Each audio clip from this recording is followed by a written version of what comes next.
자, 사무엘하 4장 1절에서 4절. 사울의 아들 이스보셋이 아브넬의 헤브론에서 죽었담을 듣고 손맥이 풀렸고 온 이스라엘이 놀라니라. 사울의 아들 이스보셋에게 군장 두 사람이 있으니 하나의 이름은 바나요 하나의 이름은 레갑이라. 베냐민 족속 보엘의 사람 림몬의 아들들이더라. 보에롯도 베냐민 지파에 속하였으니 일찍 보에롯 사람들이 기타임으로 도망하여 오늘까지 거기 우거함이더라. 사울의 아들 요나단에게 절뚝발이 아들 하나가 있으니 이름은 무비보셋이라.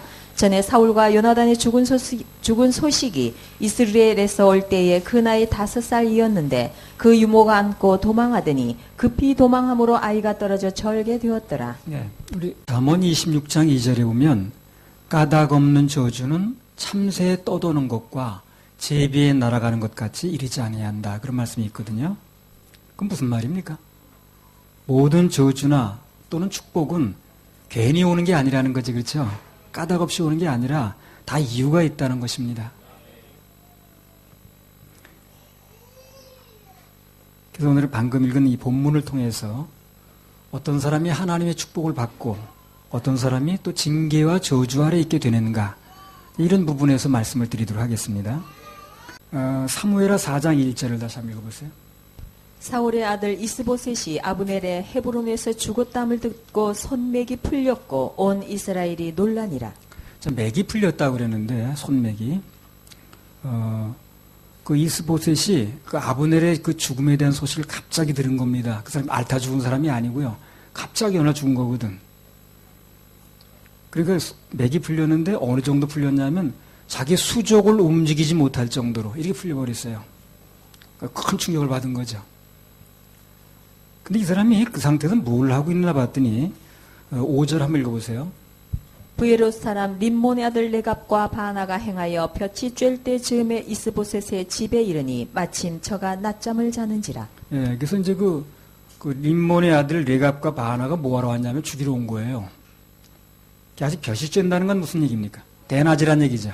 대낮에 이 사람이 와보니까 뭘 하고 있냐면 자고 있는 거예요. 예. 누가요? 이스보셋이.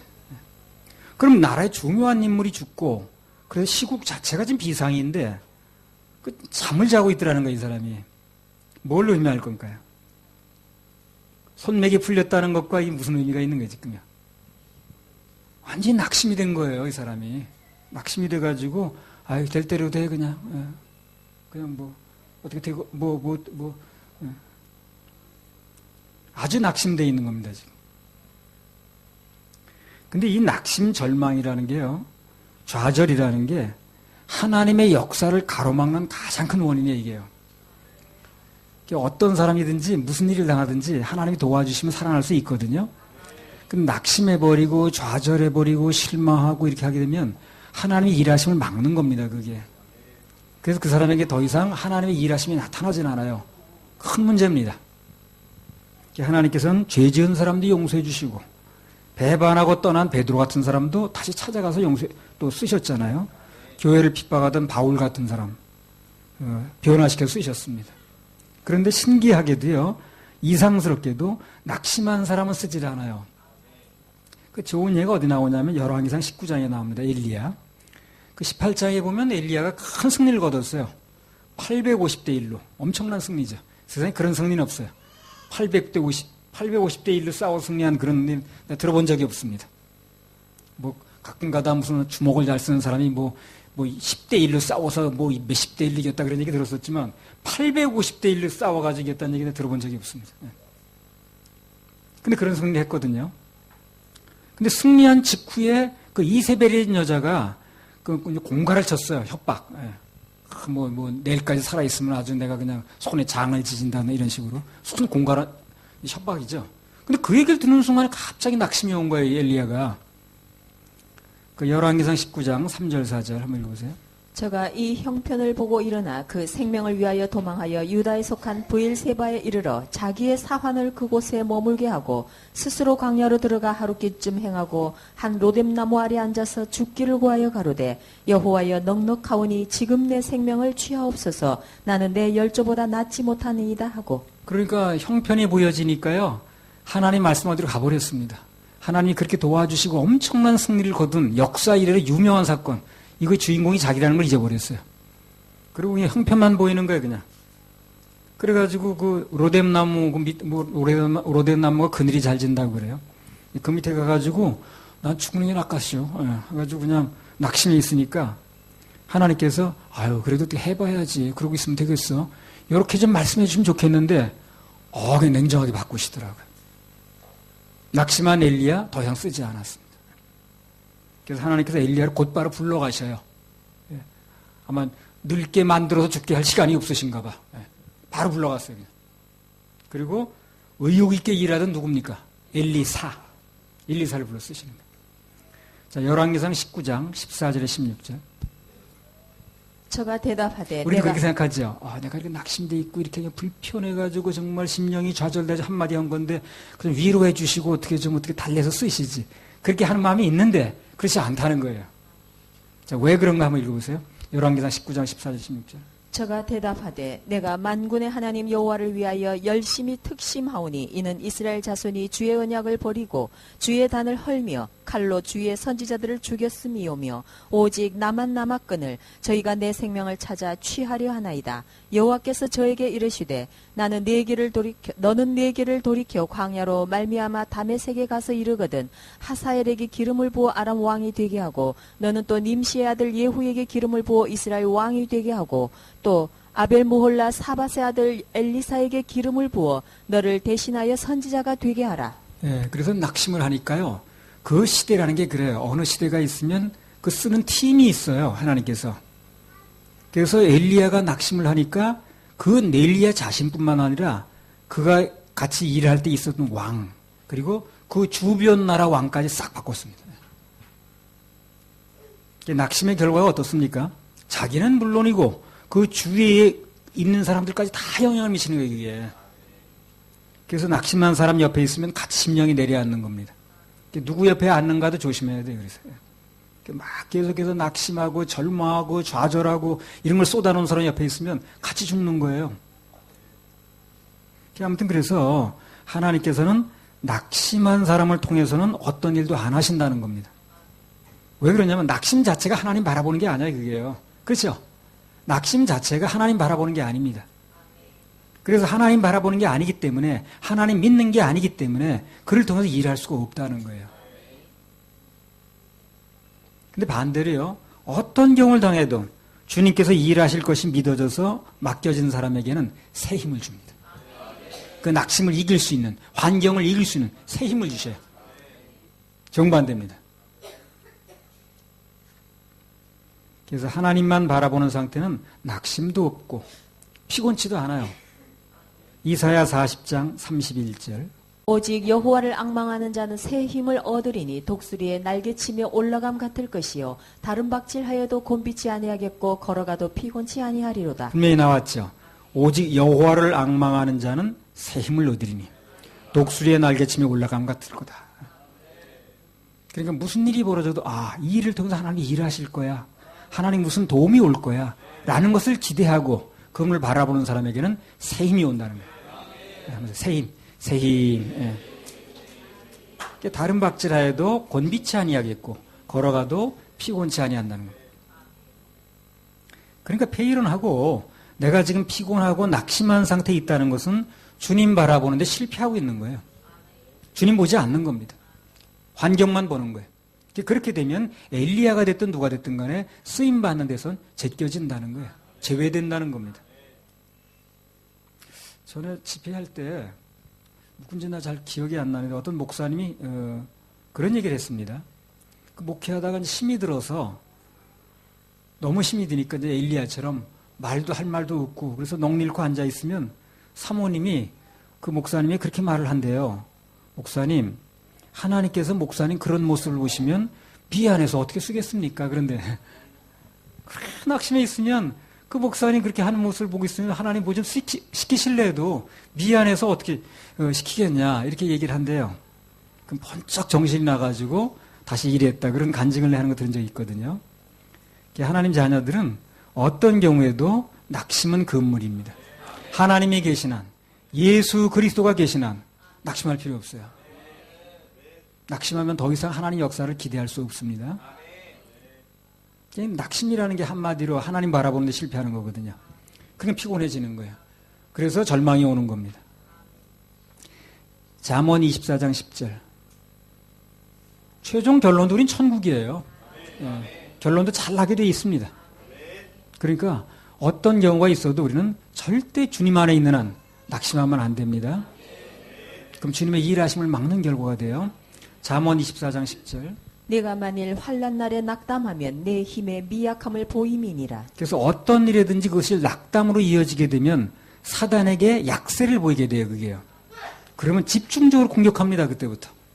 별별 얘기를 다 들리게 만들고 심령이 처지게 만들고 보이는 것마다 부정적으로 보이게 만들어가지고 결국 그 사람 죽게 만드는 거예요. 하나님은 약한 사람은 힘을 주시는데 사단은 약하면 어떻게 합니까? 약점을 보는 거예요. 이걸. 그래서 집중적으로 공격을 합니다. 그래서 무슨 얘기만 들리면 막 소망이 없어지게 만들고 조금 막 뭐 부정적인 일이 들려와도 그것이 크게 보이게 만들고 그렇게 하는 거예요. 막 절망적으로 이 장래가 막 절망적으로 생각되게 만들고 사단에게 틈을 보이면 집요하게 공격을 해요. 이렇게 결국 그를 죽이는 거예요. 그래가지고 오늘 본문에 그 낙심한 그 이스보셋이 어떻게 되는 거예요? 죽었잖아요. 결국에 죽잖아요. 예레미야 17장 5절. 나 여호와가 이같이 말하노라. 무릇 사람을 믿으며 혈육으로 그 권력을 삼고 마음이 여호와에게서 떠난 그 사람은 저주를 받을 것이라. 딱 이대로 된 거예요. 이스보셋이라는 사람은 하나님 믿는 사람이 아니고 그 누구야? 아브넬 그 사람 사람을 믿는 거예요. 그 사람 믿다가 선 죽으니까 힘을 쓸 수가 없는 거예요. 그 자기도 죽는 거예요. 그래서 저주받은 케이스를 보는 거죠. 자, 낙심의 근본 원인이 뭔가 하는 게 나왔는데요. 열왕기상 19장 3절 4절. 저가 이 형편을 보고 일어나 그 생명을 위하여 도망하여 유다에 속한 브엘세바에 이르러 자기의 사환을 그곳에 머물게 하고 스스로 광야로 들어가 하룻길쯤 행하고 한 로뎀나무 아래 앉아서 죽기를 구하여 가로되 여호와여 넉넉하오니 지금 내 생명을 취하옵소서. 나는 내 열조보다 낫지 못하니이다 하고. 예, 그러면 엘리야가 그렇게 갑자기 낙심이 오게 된 이유가 뭡니까? 형편을 보고. 형편 봐서 그래. 형편 보면 다 낙심됩니다. 다 어렵게 보이고요. 되는 일이 없는 것 같고 소망이 없는 것 같고 하나님 바라봐야 되는데 형편 바라보는 거예요. 아니면 사람 바라보든가. 그래서 낙심이 오는 겁니다. 환경은 폐수예요. 말씀은 생수입니다. 이렇게 살려면 환경을 과감하게 내려놓고 말씀을 붙잡아야 돼요. 그래야 생수가 터져서 해갈도 되고 새 힘도 얻는 것입니다. 환경은 열매를 치면 껍데기입니다. 진짜 알맹이는 하나님의 말씀 속에 있어요. 그래서 어떤 형편 속에서도 오직 하나님의 말씀 그리고 그분의 약속을 붙잡으면 그래서 그분께 일하실 것이 믿어지면 그럼 거기서 진정한 열매가 맺히게 되어 있습니다. 주님 바라보는 것을 실패하면 뭔가 환경이 안 좋을 때마다 낙심이 와가지고요. 그 인생의 항해 내내 어떻게 합니까? 배멀미를 해요. 어지러워요 그냥. 옆에 사람까지 그냥. 주님 바라보지 않고 현상, 즉 환경을 바라보면 다 낙심하게 돼 있어요. 뭐 여기 앉아 있는 여러분도 마찬가지일 겁니다. 현상을 바라보고 형편을 바라보면 낙심거리가 많을 거예요. 주님 바라보셔야 됩니다. 말씀을 붙잡으셔야 돼요. 말씀 붙잡을 힘을 얻기 위해서 예배 드리는 겁니다. 세상은 말씀 주지 않으니까. 우리 뭐 아까 기도에도 나왔잖아요. 더 큰 건물을 달라고 우리 기도하는데 그 큰 건물 자체가 본질은 아니에요. 그렇죠? 우리의 본질은 예배 드리는 겁니다. 단 그 예배를 드리려다 보니까 더 많은 사람들이 모여서 예배를 드리려면 좀 더 큰 건물이 필요한 것이고 또 거기 시설도 필요한 거고 그럴 뿐이지 그 건물 자체가 본질은 아니에요. 건물 없어도 우리 예배 드릴 수 있어요. 그거 없다고 낙심하면 안 됩니다. 이 자체도 감사하고 예배 드리면 되는 거예요. 그런 이제 더 앉을 수 있고 더 이렇게 양육할 때도 좀 좋은 환경에서 하려면 건물이 더 필요한 건 사실이지만 그게 뭐 우리 본질은 아니에요. 더 큰 건물이 없다 할지라도 우리는 감사하면서 예배 드려야 되고 이 시간 예배 드릴 수 있는 자체가 또 감사해야 되고 그게 본질을 잡은 거거든요. 사무엘하 4장 1절. 사울의 아들 이스보셋이 아브넬의 헤브론에서 죽었다함을 듣고 손맥이 풀렸고 온 이스라엘이 놀라니라. 아무튼 그래서 여기 이스보셋은 하나님을 의뢰하는 게 아니라 아브넬이라는 사람을 의뢰한 거예요. 이제 그게 화근이었습니다. 환경만 바라본 게 그게 문제였어요.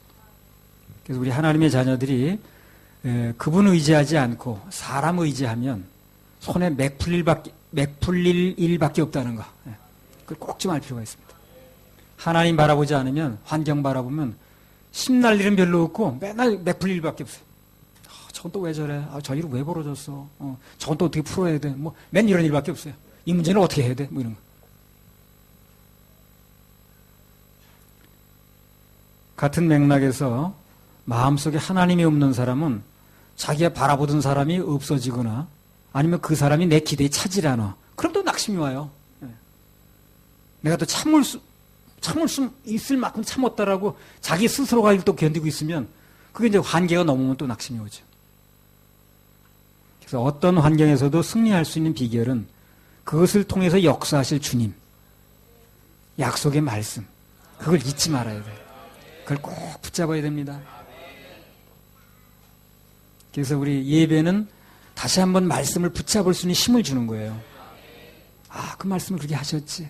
내가 또 오늘 하나님 말씀이 이렇게 약속하시는 걸 그걸 붙잡아야 사는 거지 하는 마음을 다 잡을 수 있도록 그렇게 해주는 겁니다.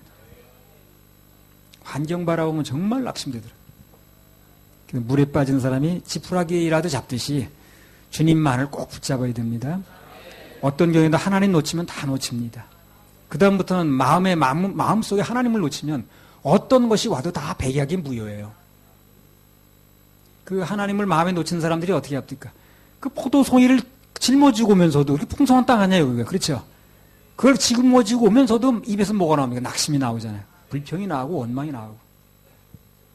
그래서 백약이 무효라는 거예요. 주님 바라보지 않으면.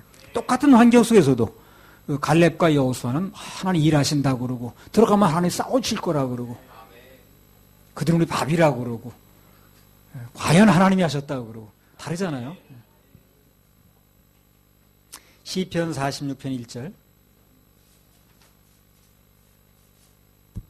하나님은 우리의 피난처시요 힘이시니 환난 중에 만날 큰 도움이시라. 예, 하나님은 우리의 피난처시요 힘이시니 환난 중에 만날, 형편 중에 만날 큰 도움이시라. 그럼 나쁜 형편 속에서 환난 중에서 도움은, 힘은 어디로부터 옵니까? 하나님부터 옵니다. 그럼 오는 쪽을 바라봐야죠. 오는 쪽을 반대로 서가지고 어떻게 되겠어요? 그래서 지금 어떤 형편에 있든 간에 다시 한번 오늘 아침에 주님 바라보는 시간으로 삼으시기 바랍니다. 주님 바라보셔야 돼요. 그러면 소망이 있습니다. 그분 안에는 길이 있어요. 우리 주님께 찬양하는 우리의 마음 찬양하는 올리겠습니다. 30번. 주님께 찬양하는 우리의 마음.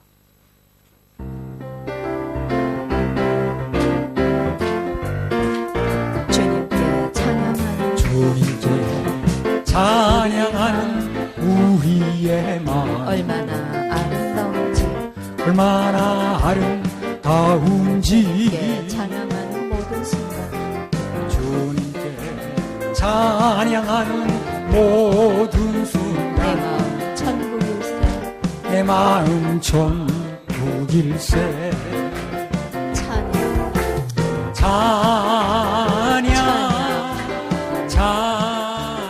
주님께 찬양드려요. 그 손을 높이 들고 마음을 모아 주님께 찬양드려요. 주님께 찬양드려요. 기도 서로를 사랑하는 우리의 마음 얼마나 아름다운지 서로를 사랑하는 모든 순간 서로를 사랑하는 모든 순간 내 마음 서로를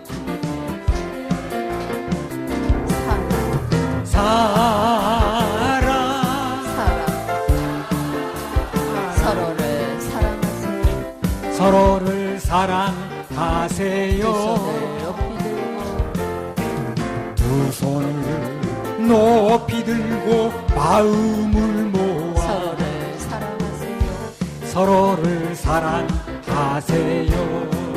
기도 주님께 기도하는 우리의 마음 얼마나 아름다운지 얼마나 아름다운지 주님께 기도하는 주님께 기도하는 모든 내 순간 마음 천국일세.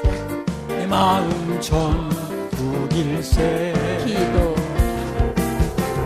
기도 기도 기도 주님께 기도드려요. 주님께 기도 두 드려요. 손을 높이 들고 마음을 모아 두 손을 높이 들고 마음을 모아 주님께 기도드려요. 주님께 기도 드려요. 감사 주님께 감사 주님께 감사하는 우리의 마음 얼마나 아름다운지 얼마나 아름다운지 주님께 감사하는 모든 순간 주님께 감사하는 모든 순간 내 마음 천국일세. 주님 천국일세. 감사 감사 감사 주님께 감사드려요. 주님께 두 감사드려요. 손을 높이 들고 마음을 모아 두 손을 높이 들고 마음을 모아 주님께 감사드려요. 주님께 감사드려요. 예배 주님께 예배하는 예배하는 우리의 마음 우리의 마음 얼마나 아름다운지 얼마나 아름다운지 주님께 예배하는 모든 순간 주님께 예배하는 모든 내 순간 마음 천국일세. 내 마음 천국일세. 예배 예배 예배 주님께 예배드려요. 주님께 예배 드려요. 두 손을 높이 들고 마음을 모아 두 손을 높이 들고 마음을 주님께 모아 예배드려요. 주님께 예배 드려요. 아멘.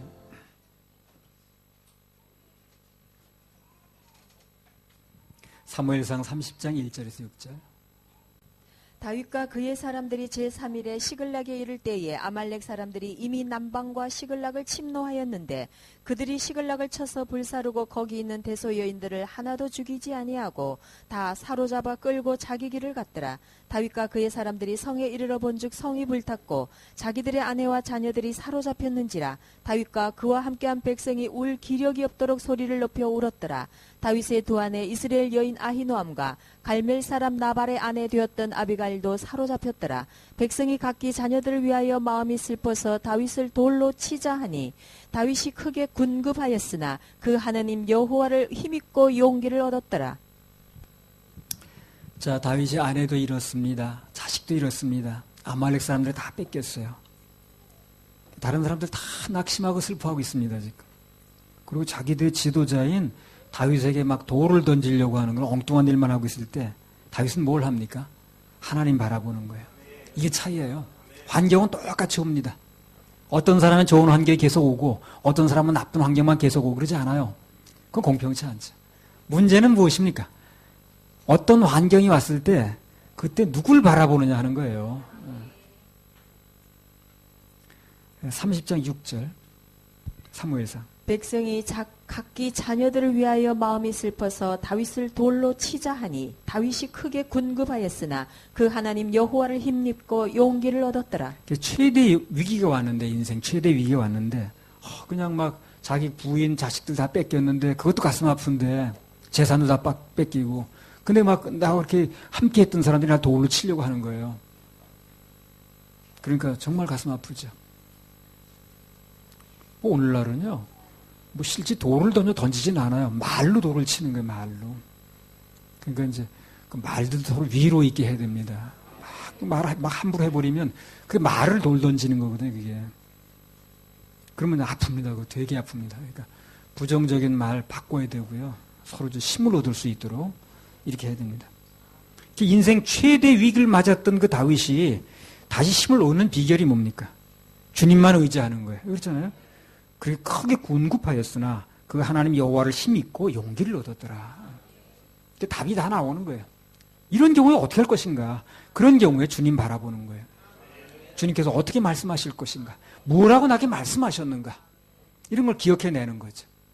오늘도 어떤 경우가 됐든 간에 이 상황을 놓고 하나님 뭐라고 말씀하실 것인가? 무슨 말씀을 선포해 줄 것인가? 이걸 귀담아 들어야 됩니다. 그리고 말씀 붙잡아야 돼요. 그게 사는 길이라는 거예요. 다윗도 그래서 사는 거예요, 지금요.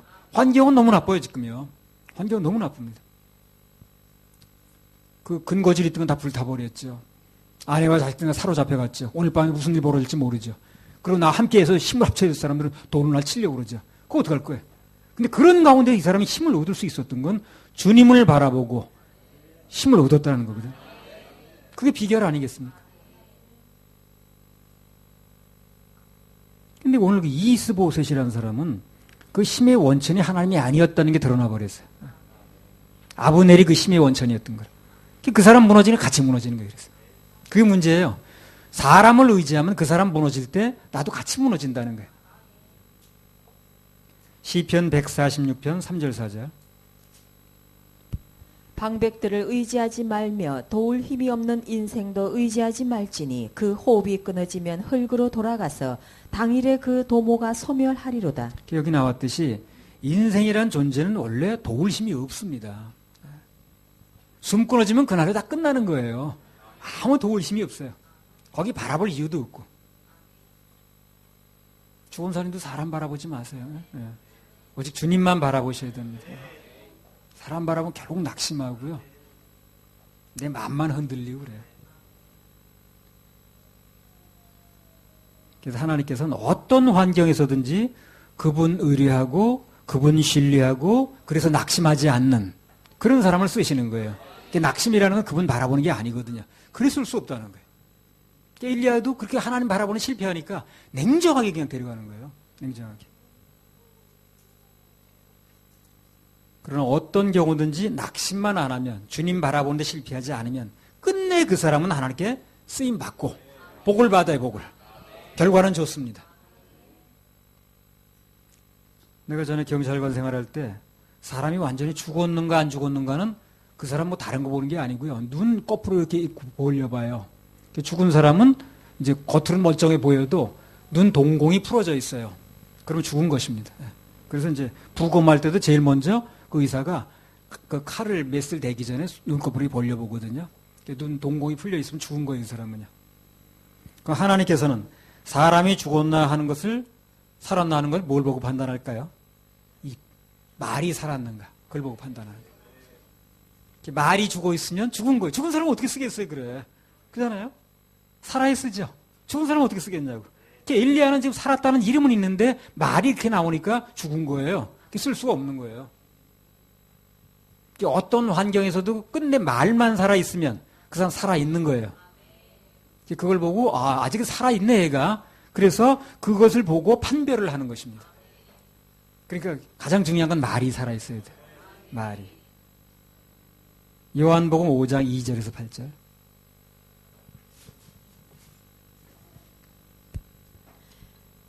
예루살렘에 있는 양문 곁에 히브리 말로 베데스다라 하는 못이 있는데 거기 행각 5이 있고 그 안에 많은 병자 소경 절뚝발이 혈기 마른 자들이 누워 물의 동함을 기다리니 이는 천사가 가끔 못에 내려와 물을 동하게 하는데 동한 후에 먼저 들어가는 자는 어떤 병에 걸렸든지 낫게 됨이르라.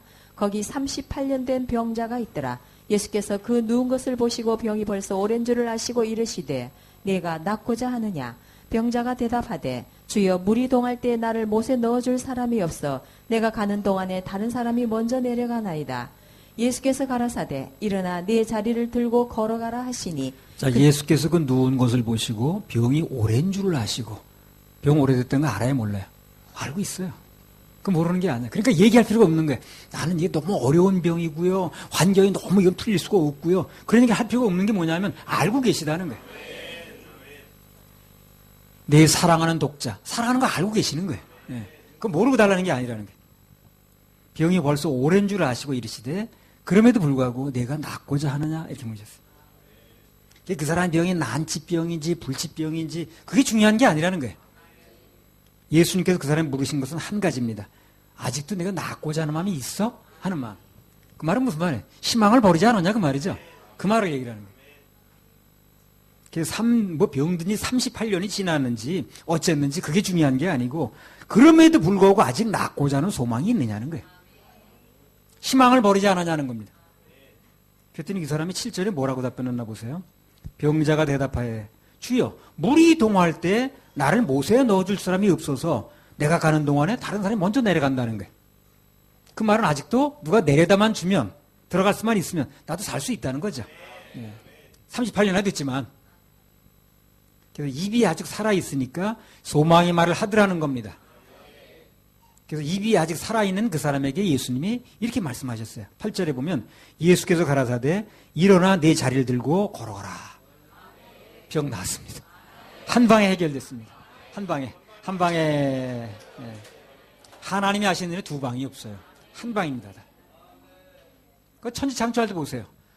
뭐가 있어라 그러면 한 방이 됐지. 잘못됐다 두 방이 하자. 그런 게 없어요. 그건 뭐 잘못 창조가 됐네. 내 실수다. 한 번 더 하자. 그런 게 없다니까요. 한 방에 되는 거야, 한 방에. 그래서 그 믿음의 말을 하니까 그 심령이 살아있다는 것이 확인이 되니까 그냥 바로 한 방이 되는 거예요. 그래서 어떤 경우에도 뭐 실망이나 좌절이나 낙심, 근데 그런 말을 하게 되면 하나님의 기적을 맛볼 수 있는 대상에서 점점 멀어집니다. 점점 멀어져요. 반대로 어떤 경우에도 말만 살아있으면 하나님의 역사가 반드시 일어나게 돼 있어요. 말이 기도라고 그랬잖아요. 말이 기도라고 그랬잖아요. 전에 내가 지방에서 목회할 때요. 어떤 분하고 대화를 하게 됐는데 그 사람이 이런 말을 하는 거예요. 자기는 빚이 많다는 거야. 빚이 많아서 이자가 많이 들어가기 때문에 장군사 이자가 많이 들어간대요. 예. 이자가 많이 들어가기 때문에 한 달 봉급 타고 나면 이자 갖고 나면 별로 남는 게 없대. 그런 얘기를 하더라고. 생활을 하려면 또 돈을 다시 빌려야 된다는 거야. 자기 그 수입에서 얼마가 들어오면 그걸 이자 받고 나면 돈이 안 남으니까 한 달을 살려면 다른 데 돈을 또 빌려서 이렇게 이제 살아야 된다는 거예요. 답답하죠. 이렇게 막막하고. 근데 그 사람이 그렇게 말을 하면서 뭐라고 그러냐면 그 끝낼 때 입에서 뭐라고 나오냐면 그래도 앞으로는 잘 될 겁니다. 하나님께 도와주실 거예요. 이렇게 끝내더라고 말을. 근데 그 얘기를 듣는 순간 저 사람 뭐가 조만간 되긴 되겠네. 예. 입이 살아있는 걸 보니까.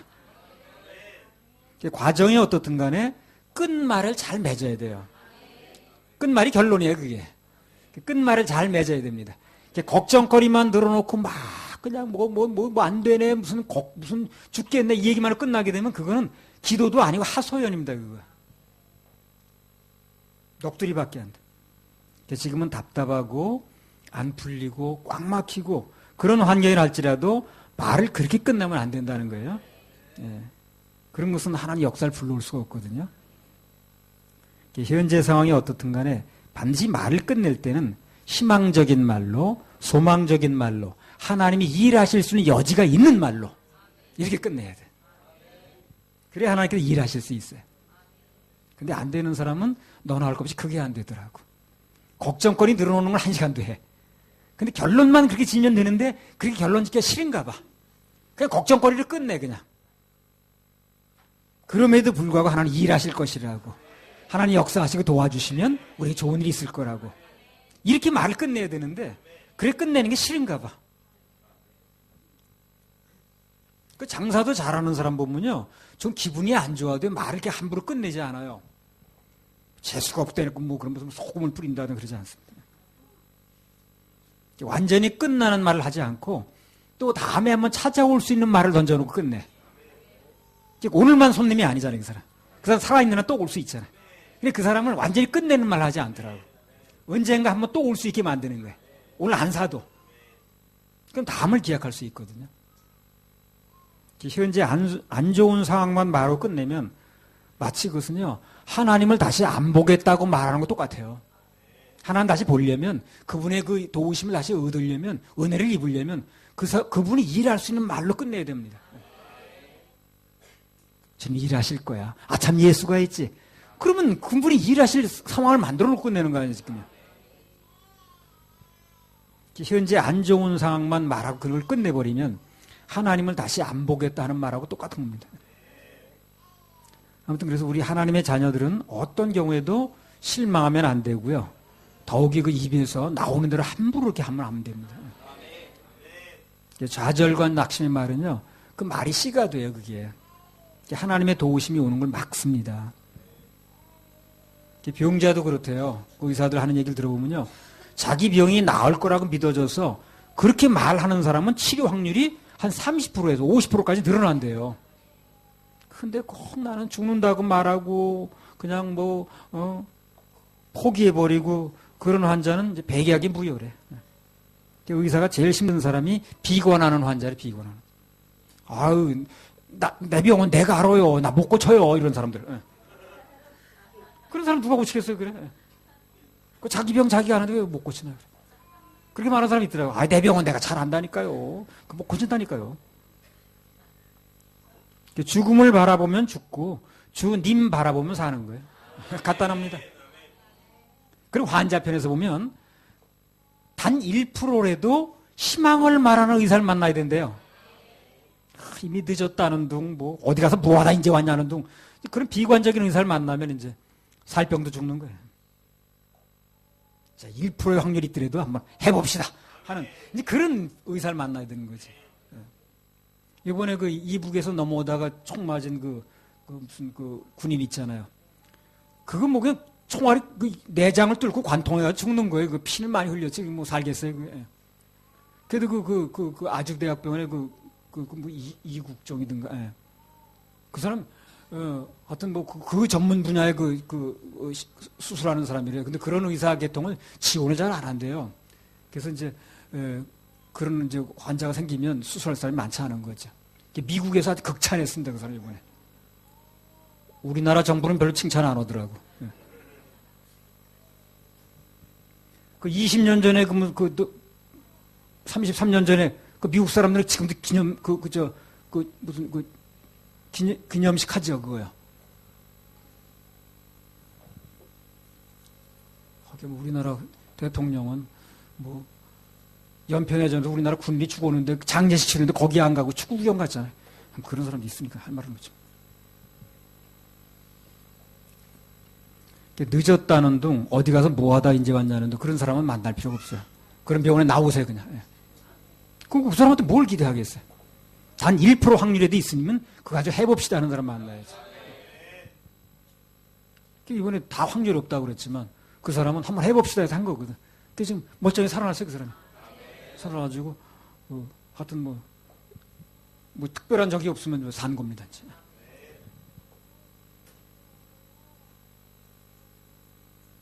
그랬더니 또, 정의당? 거기 국회의원이 희한한 사람들이라는 사람들. 기생충이 몸에 많이 있어가지고 수술하기 어렵다고 했더니, 인권을 침해했다는 거야. 왜 그 사람 기생충 있는 걸 왜 얘기했냐.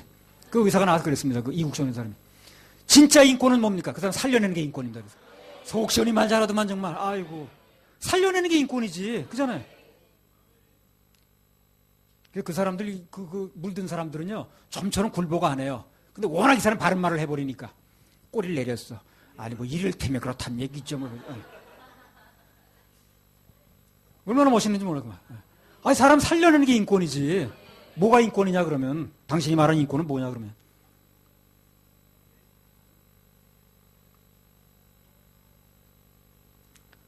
전에 내가 이제 지방에서 목회할 때, 우리 김모라는 이제 자매가 나왔었거든요. 참 예쁘게 생겼어, 그 자매가. 근데 그 자매가 아주 화장실에 글을 써 붙여놓더라고, 들어가면. 애써만큼 이뻐. 딱 글을 써놓더라고. 근데 어디다 좋은 말만 갖다 써놓더라고. 화장실 가면 이제 그걸 보는 거야, 내가. 다른 교인들은 물론 보겠지만. 근데 무슨 글귀를 갖다 적어놨을래나 하고 이제 하도 좋은 말만 갖다 써놓으니까. 오늘 주일 아침에 화장실에 가니까 그런 걸 써붙여놨더라고. 대부분 성공한 사람들의 공통점은 인생의 위기가 왔을 때 거기에 반응을 잘한 사람이다. 그런 말이 써있더라고. 그러니까 뭐 때문에 성공했다는 게 이 사람이. 반응 여부 때문에 성공했다는 거죠. 그런 걸 써붙여놨더라고. 요한복음 14장 1절에 보면요. 너희는 마음에 근심하지 말라. 하나님을 믿으니 또 나를 믿으라 그랬거든요. 그 말씀을 오늘 우리에게 주시는 말씀으로 받으십시다. 하나님 믿으면 예수님 믿는 거예요. 그분 믿으면 길이 있다는 거예요. 그분이 길이라고 그랬잖아요. 생명이 있다고 그랬잖아요. 진리라고 그랬잖아요. 그분 믿으라는데 뭐. 그래서 환경이 문제가 아니고 그 환경의 반응만 잘하면 그 환경이 오히려 이 풍랑인연하에서 더 빨리 갑니다. 할 수 있다는 거예요. 다시 한번 강조하면 하나님은 어떤 사람을 눈여겨보시는가. 어떤 경우에도 오직 그분만을 굳게 의뢰하고 낙심하지 않는 자, 그런 사람을 눈여겨보시고 그런 사람을 불러 쓰시고 스카웃도 하시고 또 복도 내려주신다는 거예요. 지금 환경이 어떻든 간에 절대 낙심하지 마시고요. 주저앉아 있지 마시고요. 오히려 주님을 더욱 굳게 의뢰하십시다. 낙심하면 모든 축복의 통로가 막히거든요. 희망을 가집시다. 희망을 가집시다. 믿음의 말을 합시다. 괴로울 때 주님의 얼굴 보라 찬양 하나 더 하겠습니다. 217장. 괴로울 때 주님의 얼굴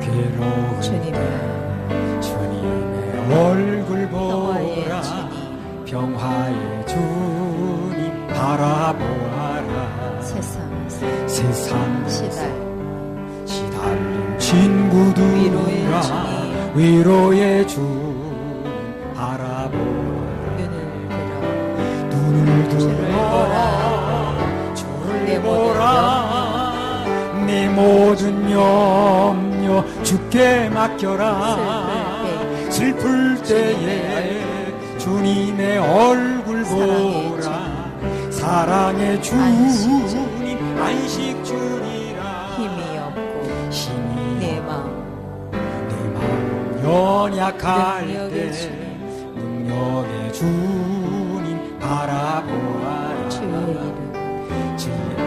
부르는 모든 자 힘주시고 늘 지켜주시리 눈을 들어 주를 보라 내 모든 염려 주께 맡겨라 슬플 때에 주님의 얼굴 보라 사랑의 주님 안식 주리라 낙심 주님만 바라보라 희망의 주님 바라보아라 절망된 주님께 맡겨지면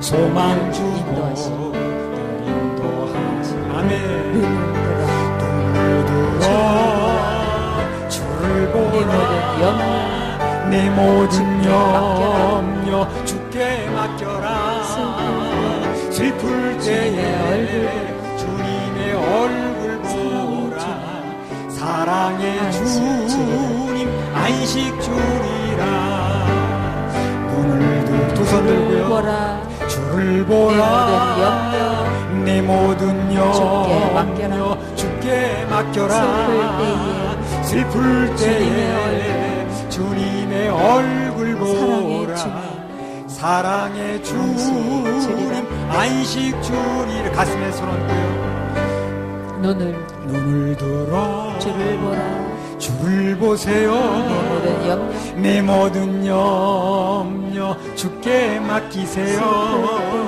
슬플 때에 주님의 얼굴 보라 사랑의 주님 안식 주리라 아멘 괴로울 때 슬플 때 주님 얼굴 보면 안식이 옵니다 그 말로만 오는 게 아니에요 그분의 말씀이 실제 열매 맺는다고 그랬거든요. 사무엘하 4장에서 조금 남은 부분 좀 더 하겠습니다. 사무엘하 4장 2절에서 6절. 사울의 아들 이스보셋에게 군장 두 사람이 있으니 하나의 이름은 바나요 하나의 이름은 레갑이라. 베냐민 족속 보이론 사람 림몬의 아들들이더라. 보이롯도 베냐민 지파에 속하였으니 일찍 보이롯 사람들이 깃다임으로 도망하여 오늘까지 거기 우고함이더라. 사울의 아들 요나단에게 절뚝발이 아들 하나가 있으니 이름은 무비보셋이라. 전에 사울과 요나단의 죽은 소식이 이스라엘에서 올 때에 그 나이 5살이었는데 그 유모가 안고 도망하더니 급히 도망함으로 아이가 떨어져 절게 되었더라. 부이롯 사람 림몬의 아들 레갑과 바나가 행하여 볕이 쬐을 때 즈음에 이스보셋의 집에 이르니 마침 저가 낮잠을 자는지라. 레갑과 그 형제 바나가 밀을 가지러 온 채하고 집 가운데 들어가서 그 배를 찌르고 도망하였더라. 네, 4절만 다시 읽어보세요. 사울의 아들 요나단에게 절뚝발이 아들 하나가 있으니 이름은 무비보셋이라. 전에 사울과 요나단의 죽은 소식이 이스라엘에서 올 때에 그 나이 5살이었는데 그 유모가 안고 도망하더니 급히 도망함으로 아이가 떨어져 절게 되었더라. 네, 전체 문장은 뭐냐면 이제 이스보셋이 이제 암살당한 내용을 쭉 기록한 거거든요. 근데 그 얘기 중에 중간에 느닷없이 4절에 보면 앞뒤 문맥하고 안 맞게 요나단의 아들 무비보셋 얘기가 들어가 있어요. 그렇죠? 그거는 그 내용하고 안 맞는 겁니다, 지금. 예, 거기 끼어 있어요, 그 얘기가. 물론 이제 이 얘기는 사울 왕가가 완전히 망했다는 걸 이제 보여주는 거거든요. 그 이스보셋이 죽고 나면 유일한 후계자가 왕위 계승자가 무비보셋이죠. 거의 다 폐인이야, 이 사람이요. 두 다리 다 못 쓰는 사람이고. 그 사람만 살아있는 거예요, 지금. 그래서 지금 그 사울 왕가가 완전히 망했다는 걸 보여주는 얘기도 되긴 하는데, 이걸 구자하고 또 연결하면, 사무엘하서 구자하고 연결하면 좀 다른 뜻이 하나 들었습니다. 사무엘하 9장 3절에서 7절 한번 읽어보세요. 왕이 가로되 사울이 집에 남은 사람이 없느냐. 내가 그 사람에게 하나님의 은총을 베풀고자 하노라. 시바가 왕께 아까 느닷없이 끼어든 4절 얘기하고 요거 연결되는 거예요. 예, 또 읽어보세요. 예. 그 사람에게 하나님의 은총을 베풀고자 하노라. 시바가 왕께 고하되 요나단의 아들 하나가 있는데 절뚝발이니이다. 왕이 저에게 묻되 그가 어디 있느냐. 시바가 왕에게 고하되 로드발 암미엘의 아들 마길의 집에 있나이다. 다윗 왕이 사람을 보내어 로드발 암미엘의 아들 마길의 집에서 저를 데려오니 사울의 손자 요나단의 아들 무비보셋이 다윗에게 나와서 엎드려 절하매 다윗이 가로되 무비보셋이 하니 대답하되 주의 종이 여기 있나이다. 다윗이 가로되 무서워 말라. 내가 반드시 내 아비 요나단을 인하여 네게 은총을 베풀리라. 내가 내 조부 사울의 밭을 다 내게 도로 주겠고 또 너는 항상 내 상에서 먹을지니라. 저가 절하여 가로되 이 종이 무엇이 관대 왕께서 죽은 개 같은 나를 돌아보시나이까. 이제 핵심 뭐냐면 너는 항상 내 상에서 먹을지니라 그런 얘기거든요. 그래서 다윗이 누구 때문에 그러는 겁니까 지금? 그 아버지 요나단 때문에 그러는 거예요. 무비보셋이 뭐 이뻐서 그런 게 아니고요. 그 아버지 요나단이 신세를 많이 진 거예요. 은혜를 갚아주려고 찾은 거거든. 찾아보니까 그런 아들이 하나 남았다는 거예요, 지금요. 두 다리 다 절뚝인 아들이. 두 다리 다 절뚝이라는 건 자기 의지할 게 없는 거죠, 그죠? 의지할 게 없으면 은혜가 와요, 이렇게. 한 다리에 남아서 그거라도 짚고 일어서려고 그러면 은혜가 들어오는 거고, 두 다리가 다 없어져가지고, 완전히 의지할 데가 없으면 이제 하나님의 그 은혜를 베풉니다.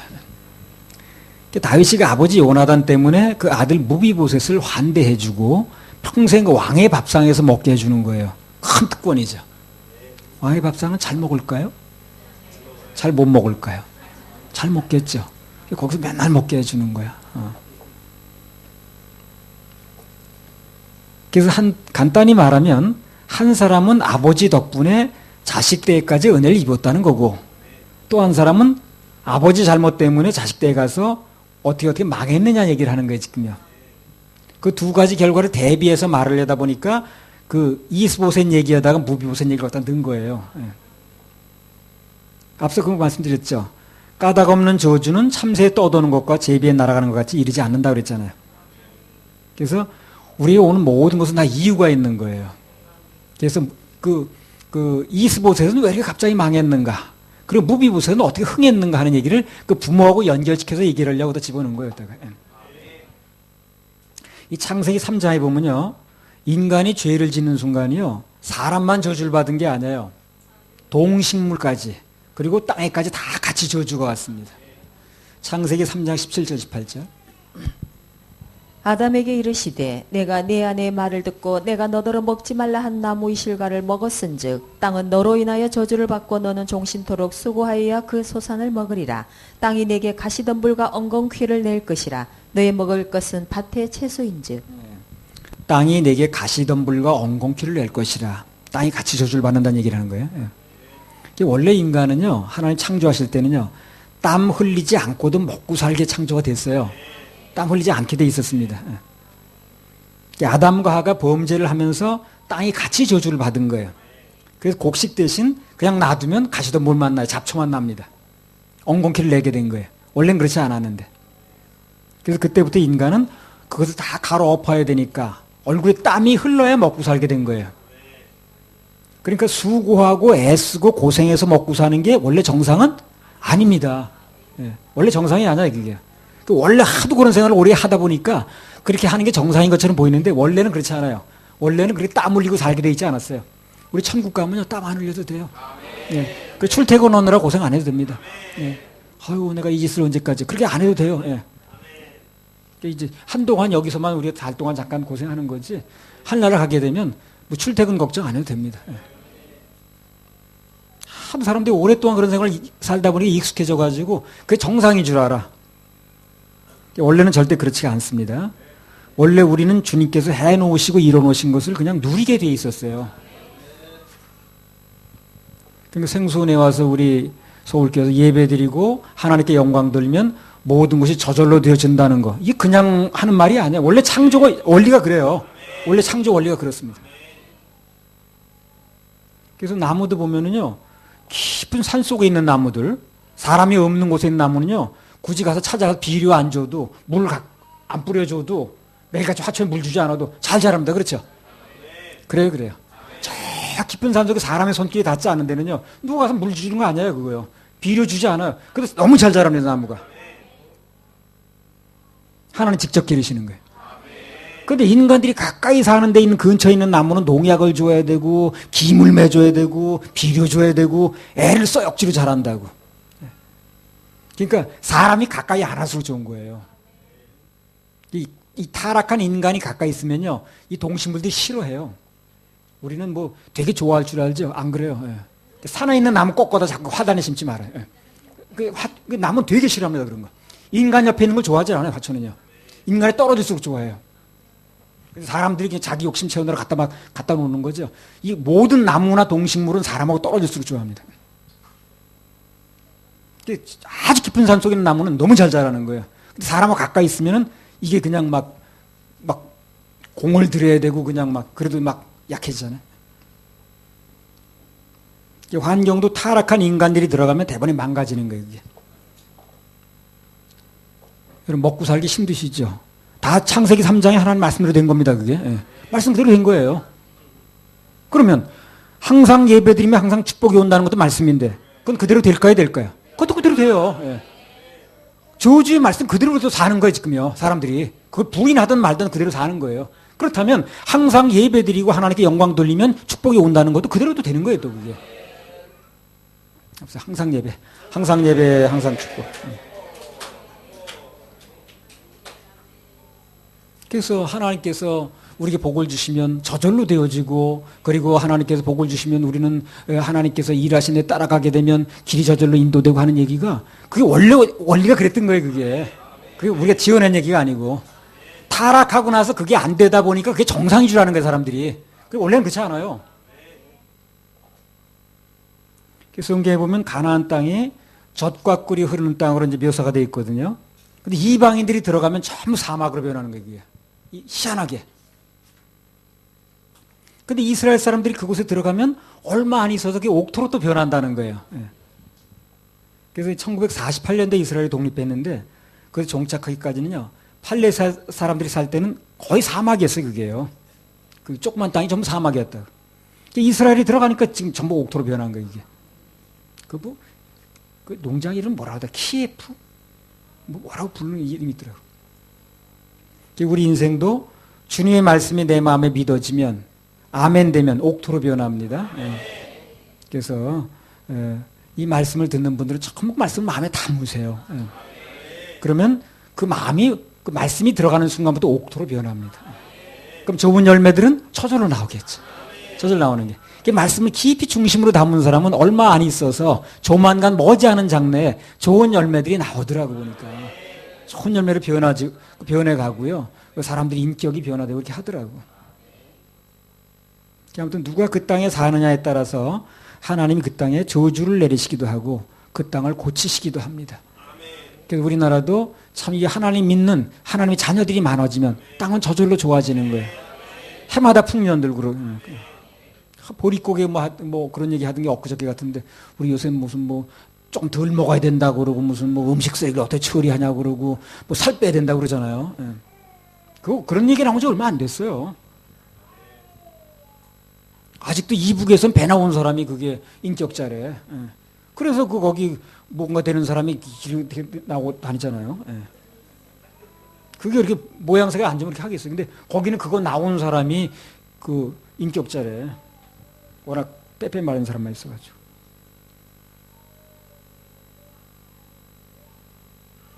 아니 그 구충제 우리 돈 1,000원이면 먹는 거 그것도 안 먹어가지고 그렇게 기생충이 많다.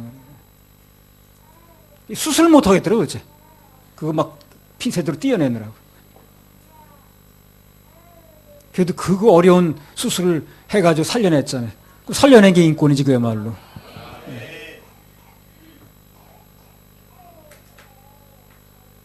우리 보통 안 믿는 사람들이 그런 말 하죠. 거기 터가 세. 이거 사단이 더 강하게 역사하는 장소가 있어요. 전국적으로 이렇게 집회 다니면서 하다 보면 영적 분위기가 삭막한 데가 있더라고. 이렇게 집회를 해보면 그래도 기도원에서 하는 게 제일 나아. 예시장 같은 거 빌려서 하게 되면 거긴 전혀 그 장소가 예배드린 장소가 아니잖아요. 굉장히 어렵더라고. 장소. 신명기 28장 2절에서 6절. 내가 네 하나님 여호와의 말씀을 삼가 듣고 내가 오늘날 내게 명하는 그 모든 명령을 지켜 행하면 네 하나님 여호와께서 너를 세계 모든 민족 위에 뛰어나게 하실 것이라. 내가 네 하나님 여호와의 말씀을 순종하면 이 모든 복이 내게 임하며 내게 미치리니 성읍에서도 복을 받고 들에서도 복을 받을 것이며 내 몸의 소생과 내 토지의 소산과 내 짐승의 새끼와 우양의 새끼가 복을 받을 것이며 내 광주리와 떡반죽 그릇이 복을 받을 것이며 내가 들어와도 복을 받고 나가도 복을 받을 것이니라. 자, 4절만 다시 읽어보세요. 내 몸의 소생과 내 토지의 소산과 내 짐승의 새끼와 우양의 새끼가 복을 받을 것이며. 자, 어떻습니까? 하나님을 경외하면 사람이 예배에 성공하면 소생도 물론 축복을 받지만 토지 소산, 짐승의 새끼까지 전부 같이 복을 받는다는 거죠. 그 얘기예요. 그러니까 우리가 예배 드리는 것이 전반적인 복을 불러오는 거예요. 이게 지금. 예배에 성공하는 것이 우리만 잘 먹고 잘 사는 게 아니라 우리가 거주하고 있는 땅이라든가 우리 환경이라든가 모든 여기 우리 그 영향 미치는 것이 다 좋아지는 거예요. 다 좋아지는 거예요. 천년왕국에 가게 되면 그 사람들이 완전한 이제 구원에 이르게 되면 거기 있는 짐승 모든 게 다 변하지 않습니까? 창세기 26장 12절 13절.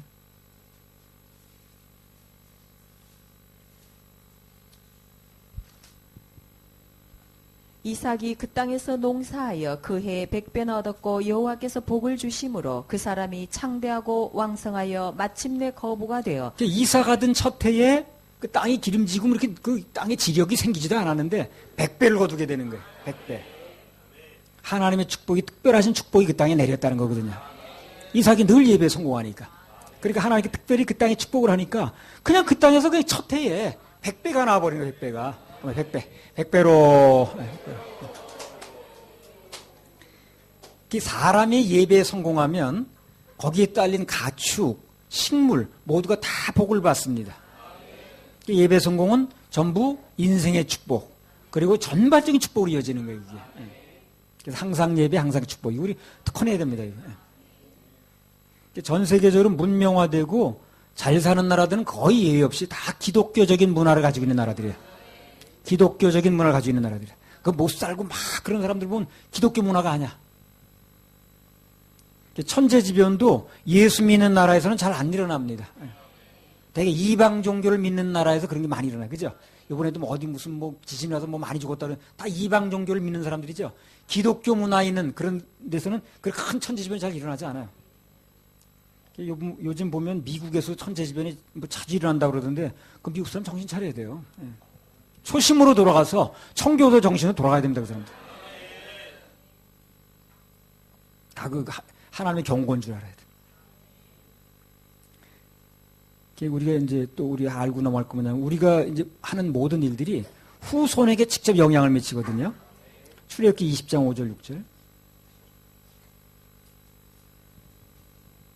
그래서 아까 그 사울이 했던 일이 그 이스보셋에 전부 영향을 미친 이스보셋 개인은 잘못한 게 별로 없어요. 그렇죠? 그 사람은 잘못한 게 뭐 있나? 근데 지금 아버지 돼서 내려오는 거예요. 무비보셋은 잘한 게 없어 또. 근데 아버지 돼서 내려오는 거예요. 이 아버지 대해서 부모 대한 게 조금 더 영향을 미친다는 얘기라는 거예요. 네. 읽어보세요. 그것들에게 절하지 말며 그것들을 섬기지 말라. 나 여호와 너의 하나님은 질투하는 하나님인즉 나를 미워하는 자의 죄를 갚되 아비로부터 아들에게로 3, 4대까지 이르게 하거니와 나를 사랑하고 내 계명을 지키는 자에게는 1000대까지 은혜를 베푸느니라. 그러니까 당대 끝나는 게 아니죠.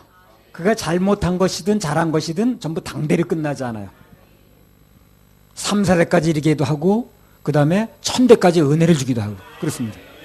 모든 축복과 저주는 당대에 끝나지 않는다는 거예요. 내가 오늘 하나님 앞에서 심은 모든 것이 그대로 자손대에 그대로 나타납니다. 병도 그래. 병도요. 병도 상당수의 병이 집안 내력과 관계가 있어요. 그 의사도 무슨 병이 있으면 뭐라 그럽니까? 집안 중에 그런 병으로 죽은 사람이 있어요? 물어보죠. 그 내력이 있거든. 내력이. 우리 조상에게 우리에게 오는 그 안 좋은 환경 중에 상당수는 우리 조상들이 우상 섬기고 또 그 하나님 멀리 떠났던 그것에 비롯되는 경우가 참 많이 있다는 거예요. 그래서 우리는 오직 예배에 집중하는 거예요. 예배에 집중하는 게 그것이 우리 후손들에게 좋은 것을 상속해 주는 거거든요.